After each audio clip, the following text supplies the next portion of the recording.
Okay, what else is wrong with the Prius? Well, the big problem with the Prius is that it has a tiny battery pack, which apparently the lawsuit that Chevron funded against Toyota restricted them to using a tiny battery pack, which can only power the Prius for a tiny distance.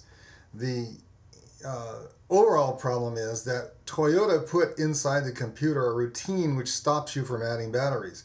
So all of the plug-in Priuses, the Priuses that long to be able to plug into a solar system, all of them have to add firmware, software, to defeat this routine in the computer and trick the computer into allowing us to add batteries. Now, why did Toyota put such a routine in the computer? It's to stop people from making it into a plug-in hybrid. It was only volunteer engineers who solved that problem and made it possible to make a plug-in Prius. And Toyota is still arguing that it's impossible, that it'll void the warranty, that it'll hurt the battery, or blah, blah, blah.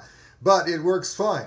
Now, after you defeat the routines that inhibit the adding batteries, the other problem is the Prius won't go faster than 33 miles an hour on the battery pack alone.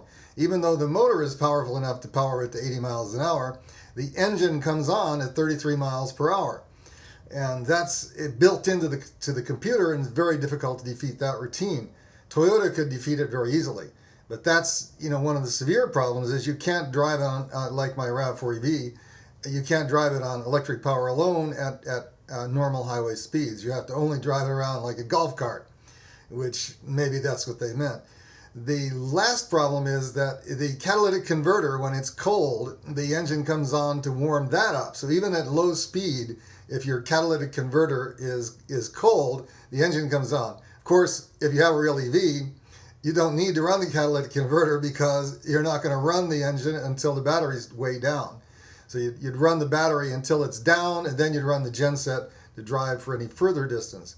But a judiciously chosen battery pack for a serial plug-in hybrid EV would allow you to drive every day pretty much on the battery pack alone and to power it through overnight charging on your solar electric rooftop system. How do we know this?